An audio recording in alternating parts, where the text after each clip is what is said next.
So hello guys, good afternoon. Yan pala yung swimming pool na aming sinisit up ngayon yung kanyang pump room. So umandar po siya ngayon ng naka-automatic siya. Na kahit wala siyang tao na nag-operate sa pump room, walang nag-switch ng button doon. Kusa po siyang umandar dahil sinisit up natin yung kanyang pump doon sa chlorinator. May kasing fittings doon na pwede mo siyang paandarin yung pump kung anong oras ang gusto mo, anong oras gusto mo mapatay, tapos anong oras gusto ulit na mabubuhay sa buong isang araw. So pwede natin gawin yung ganon. Yan, nakasit up na po yan ngayon, kaya umandar ulit. Ayan o, nakasit up po yan. So ayan po yung aking kasama, lumalabas galing doon sa pump room.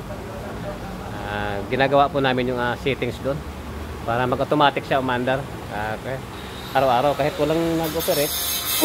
Excuse me, kusang umandar. So ating lapitan guys para makikita natin yung pump room at saka yung kabuuan ng swimming pool. Ayan o,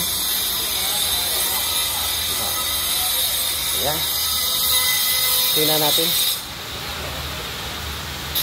bababa tayo at tingnan natin doon sa swimming pool. Ayan, maganda oh, shout out shout out sa ating mga master technician mga popogi nating technician. Nagmamaritis na ang dalawa. Ihulog mo na lang kayo. Puntahan natin yung pump room kasi nakasit up na, sinisittings nila. So tingnan natin kung ano yung status ng pump. So ayun yun guys, nandito na tayo sa pump room. Umandar siya ngayon. Ayun yung pump. Nakasit up na po siya sa ating chlorinator. Nakasittings na po yan. Gumagana na. Kasi pasok pa siya sa oras na sinisit up namin kung anong oras. Kaya kusang umandar talaga yung makina. Basta nakalagay lang sa itong on. Nakalagay sa auto. Ayan o. Dapat naka-auto siya. Ito. So hindi nyo makikita din kasi may ilaw. Pero naka-auto siya. Kaya umandar siya. Kusa siyang umandar. Kaya wala nang gupit. Kasi nakasit up siya sa tawag ito, oras na kung anong oras ang inilagay namin. Anong oras din ang cut niya. Anong oras siya mamamatay. Ganun din pagkahapon. Siniset namin siya sa alauna ng hapon.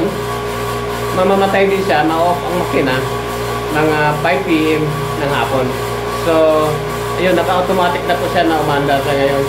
So ganun, napakaganda na, napakasimple less maintenance ng ating swimming pool kapag ganyan yung setup ng ating pump. Kasi habang umandar yung makina, nagpipiltration din yan sa ating swimming pool. Umandar yan, nagpipiltration yan. So ibig sabihin, kapag umandar si makina, ibig sabihin, nagpilinis pa rin yan. So napipiltered yung tubig. So continuous, kaya lumilinaw pa rin sa bigla swimming pool. So ayan guys kung gusto nyo magpapasitak sa amin din, nandito lang kami. Kontakin mo lang ako sa aking Facebook page o kaya sa YouTube channel. Mag-message kayo doon.